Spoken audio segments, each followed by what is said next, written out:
जब भारत को मुश्किल में देख रूस ने पूरी दुनिया को डरा दिया था। रूस, जिसे आज भी भारत का सबसे अच्छा दोस्त माना जाता है, इतिहास गवाह रहा है कि उसने हर जरूरत में भारत का साथ दिया।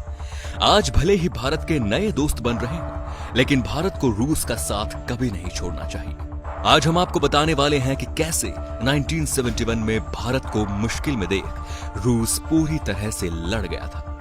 साल 1971 जब बांग्लादेश पाकिस्तान से आजाद नहीं हुआ था, वहां पर पाकिस्तानी आर्मी का जुर्म जारी था। पाकिस्तान और भारत में युद्ध की स्थिति तैयार हो चुकी थी, लेकिन पहल कोई नहीं करना चाहता था। 3 दिसंबर 1971 को पाकिस्तान एयर पोस्ट ने भारतीय एयरबेस पर सरप्राइज अटैक कर दिया। पाकिस्तानी विमानों ने भारतीय बॉर्डर पर 480 किलोमीटर अंदर तक आकर आगरा तक हमला किया। इसे एक नाम दिया गया था, ऑपरेशन चंगेज खान। यह हमला युद्ध से पहले ही भारत के विमानों को तबाह करने के लिए था, लेकिन यह पाकिस्तान की भूल थी। उसी शाम भारत की प्रधानमंत्री इंदिरा गांधी ने रेडियो पर इसे युद्ध की घोषणा कहा और उसी रात भारत ने भी तीनों मोर्चों पर युद्ध छेड़ दिया। भारतीय नेवी के सामने तो पाकिस्तान हमेशा से ही बौना था, लेकिन अब उसे भारत की ताकत का भी एहसास हुआ। भारत अब ढाका तक आर्मी पहुंचा देना चाहता था।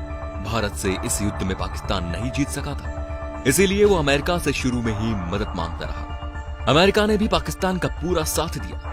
सबसे पहले तो उसने चीन को मनाया कि मुश्किल स्थिति में चीन को भी युद्ध में उतरना पड़ेगा। इसके बाद अमेरिका ने जॉर्डन और ईरान को भी मिलिट्री सप्लाइड भारत को देने से मना कर दिया। उस समय पाकिस्तान जहाज भारतीय क्षेत्र में नहीं उड़ सकते थे, तो श्रीलंका ने अपने ऊपर से उड़ने और तेल भरवाने की इजाजत दी। सऊदी अरब, जॉर्डन और लीबिया भी अपने फाइटर प्लेन मदद के लिए भेजने वाले थे। इस तरह अमेरिका ने सब देश भारत के खिलाफ खड़े कर दिए। इस तरह अमेरिका ने भारत के खिलाफ सभी देशों को खड़ा कर दिया। इसके बाद अमेरिका ने US enterprise aircraft bay of Bangkok में भेज दिया।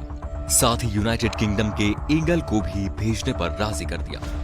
इस तरह सब देश मिलकर भारत को युद्ध में तबाह करने की तैयारी में थे और भारत भी अकेला पड़ गया। तब मैदान में आया भारत का मित्र देश रूस, जो तब सोवियत यूनियन कहलाता था। रूस ने यूएसए और यूके के बे ऑफ बैंकॉक में रुकने के लिए क्रूजर्स और डिस्ट्रॉयर्स भेज दिए, जिसने अमेरिका के एयरक्राफ्ट कैरियर घेर लिए। रूस ने साथ ही न्यूक्लियर मरीज भी भेज दिए ताकि सबकी हवा टाइट हो जाए। चीन तो सोवियत यूनियन का नाम सुनते ही सुन्न पड़ गया था, इसीलिए पूरे देश में उसकी सेना तो क्या, कोई भाषा भी नहीं निकल रही थी। वहीं अरब देश भी जो पाकिस्तान का साथ दे रहे थे, अब दोनों देशों से शांति की अपील करने लगे।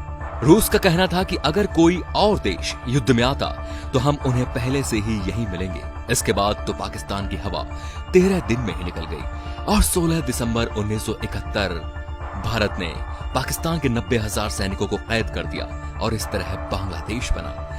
इस तरह रूस भारत के साथ तब खड़ा हुआ जब भारत को इसकी सबसे ज्यादा जरूरत थी। आज भी जब कोई देश भारत की तरफ उंगली उठाता है तो उसे रूस भारत के साथ खड़ा नजर आता है। दोस्तों, रूस ने हमेशा भारत का साथ दिया और पाकिस्तान को हमेशा भारत ने मुंह की खिलाई। फिर भी पाकिस्तान अपनी हरकतों से बाज नहीं आता और नियम का उल्लंघन करता रहता है। तो दोस्तों, वीडियो को अधिक से अधिक शेयर करें और कमेंट में जय हिंद लिखना बिल्कुल ना भूलें। जय हिंद, जय भारत।